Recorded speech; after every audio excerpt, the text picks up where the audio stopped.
In today's podcast, we're going to learn what Occam's razor has to do with your business processes. Welcome to the Intentional Success Podcast, where we unpack the top strategies, explore business trends, and drill down into best practices to help your live events production business grow and scale on purpose. I'm your host, Tom Stimson. So, Occam's razor is a maxim that the shortest path between 2 points is always a straight line. My question for you is, how often do you choose that path? I mean, think about it. If you're here and you want to go there, do you walk a straight line, or do you think about all the things that could happen between here and there? And does that affect your first step or your second or your third step? Do you plot it out? Do you have to do a Vectorworks drawing with multiple layers to figure out how to get from point A to point B, or can you simply go there?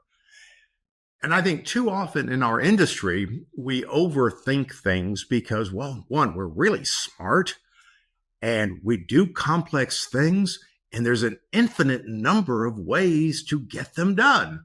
So why would we stop thinking if we might come up with a better way? And that just makes a really, really messy business model. I mean, come on. So the most valuable resource we have universally, of course, is time. We cannot reinvent time. We cannot buy more time. We can't go back and claim time that's already happened. We can't borrow time from the future. Time is time. Okay, the clock ticks and we have to get things done in the time that is allotted. So why in the world, given that we have no control over creating more time, would we do things that inherently require more time? And this is what we do. This is our industry. This is what got us here. And my theorem is, if I decided to go back to school and get a PhD in something, it would be that we do these things because we are stuck in a rental mindset. And because we've created this complex, customized industry from rental components, we are stuck in a pattern of overthinking things every step of the way, and we can't apply Occam's razor. We can't get from point A to point B in a straight line because we've forgotten how to use those tools. So this is the second in the series of podcasts where I'm going to talk about these things. Now, episode 66, I talked about warehouse floor. And I talked about how the most valuable resource in your warehouse is your floor space, okay? Open floor space is a tool. And if we deny ourselves that tool, we are making our jobs harder, right? We're eliminating that straight line from, starting prep and finishing prep because we have to move 27 things or 27 other preps in the process. So finishing up the day with a clean warehouse and starting the next day with a clean slate makes all the sense in the world. I mean, in fact, it's how most industries work, right? Walk into a restaurant at the end of the night, they're cleaning. You come in the next morning, they're going to prep. The kitchen's already clean. I mean, there are reasons that we do these things because they're more efficient. They save time, which we can't make more of. Today, I want to talk about sales. What is the Occam's razor in sales that we are overlooking? And it's estimating. It is absolutely the most valuable thing we can have in sales is a way to develop an estimate for the customer that is fast and accurate in budget terms. In other words, in customer terms. It doesn't have to be accurate in operational terms. Matter of fact, it'll never be accurate in operational terms because operations will always find something wrong with it. They will always find a way to make it better. Every audio person, every video person, every production manager will look at it and say, hey, I would do it this way instead, because there are an infinite number of ways and we think we have an infinite amount of time. But we can't use that in the sales process because the customers will have finished their show before we ever get around to agreeing on what it is that we're going to sell them or offer to them. So having a more efficient way of getting an estimate of meeting customers' basic needs, their inclination towards enhancements, and giving them a workable, livable budget without committing to the exact minute details about how we're going to do it is priceless. And we can't get there if we think like rental people and we start an estimate by adding up how many speakers do we need in this room? Well, it depends. Well, if Bob's doing the audio, we need this, but if Mary's doing the audio, we need this. And Arnold will only use this. What if they put the audience that way? Well, that changes everything. In other words, we're in this giant miasma of indecision where our straight line of everybody in the room can hear has just been eliminated by everything is infinitely customizable. So why don't you have a package price for everything everybody in the room can hear? Well, Tom, it doesn't work that way. Yeah, actually it kind of does. But I'll agree with you. There are different levels of everyone can hear. Everybody can hear the spoken word. Everybody can hear a concert. Everybody can hear the tiniest detail in the background of a playback. Okay. There are levels of fit and finish. How many do you actually need? How often do you need studio monitor quality audio for 1,000 people in the ballroom? You don't, right? 90% of the time, you've got talking heads on stage talking to an audience full of people who are going to be fired if they leave the meeting early. It's that simple. That's the business we're in. We're in the captive audience business, right? There's a price for that. Okay. It doesn't change because, well, the audience, is dressed in blue or dressed in purple. It doesn't change because, well, the customer is just not feeling it today. This is what it costs to put sound in the room. This is what it costs to put 2 screens of video in the room. How many things do you want to put on the screens? Well, there's a cost for that. Okay. You have 17 screens in the room. Great. Do they all get the same picture? Or do they get 17 different pictures? Okay. There are simple answers to most of the things that we are trying to customize every single day.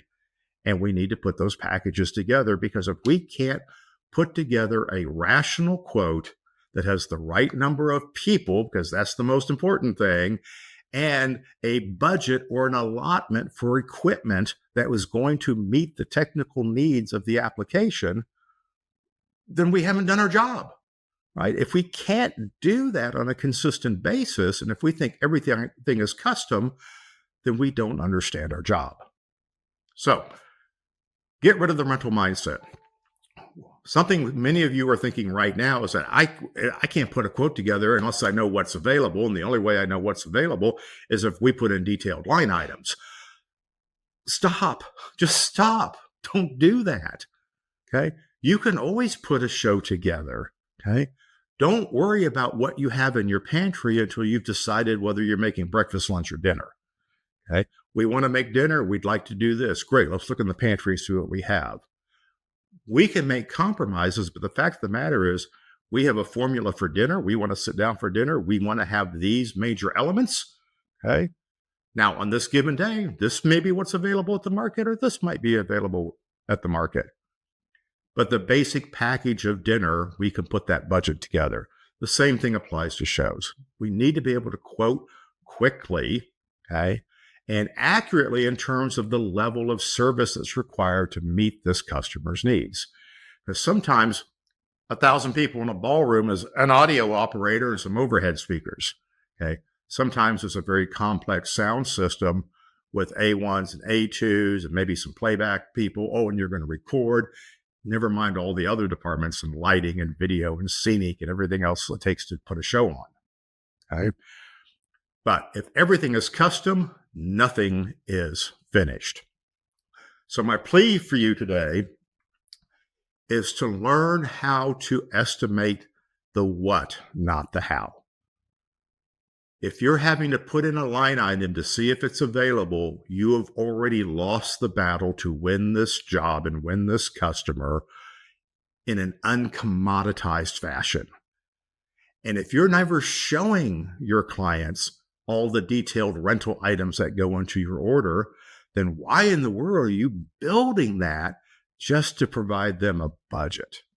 There are much faster ways to do it. There's a shorter path between A and B, and you just have to find it, right? So, given that your estimate will never be correct relative to what turns out to be the final product, how do you even put a price on things? That's what we have to figure out. Rental think sounds like a straight line process, right? You add up the gear, you add up the labor, you add up the expenses, you present a price. Oh, yes, I forgot to give you a discount. Here's your discount, okay? The order confirms, operations assumes that the rental list that you put together means something, and that you, the salesperson, are either omniscient or inept, and then they move forward. And they start to figure out why it's wrong, why to change it, what we don't have, which means every change now becomes a crisis, which is predicated by, but you said, you put this in the order, you said, did you even look at availability? What a ridiculous way to do business. How can sales develop an estimate without being held accountable for producing an accurate order that's ready to prep? It's not even time to do the show yet. They can't do this. It's an unreasonable expectation, and you can hire the best production managers in the world to become salespeople, and it's still not going to solve your problem. So, can we really continue the silly rental business process of creating complex deliverables that we can't deviate from, or can we come up with a better way, right? So, what if we told the customer, work with me here, I cannot in good faith give you an estimate right now. I can help you develop a reasonable budget for the solution that will meet your basic needs. Or I can give you a budget that anticipates your yet to be realized expectations. What are you feeling today? Do you want to find out what the bare minimum is, or you want to find out what all your hopes and dreams cost? Awesome. Now we can go somewhere with this. So fast estimating at that point requires pre-priced packages of capabilities, not specific equipment, okay? And these come with pre-priced packages of enhancements that you can add on, options. We want to put uplights around the entire room. It's 400 running feet of uplights. Great. I don't need to get to a lighting person and a scenic person to figure out how to do that. I just put in 400 running feet of uplight, or maybe you have a 200-foot package, right? You see how this works? So this is all customer-facing language that we're working on. It is not one line in a reservation in a rental management system. So if you want to help your customers, put away the rental think. Stop worrying about line items, stop worrying about availability, and start focusing on what are the outcomes the customer expects and what do you reasonably expect to charge for something that does that. And then we can worry about how are we going to do it that particular week or that particular day based on availability, based on the shape of the room, or what color the shirts the audience decide they're going to wear. So there's my soapbox for today. We're going to try and cut a straight line to a lot more things. Stay tuned. I've got a couple more podcasts on this. Thanks for listening. If you want to find out more about today's episode, go to trstimson.com/podcast, where you'll find the show notes, related links, and tons of other valuable resources. If you haven't already subscribed to the Intentional Success Podcast, please do so, and I'd greatly appreciate if you would rate and review the show. Also, if you think you might be a good fit to work together or want more information about the Stimson Group, I'd love to hear from you. Visit trstimson.com for more information.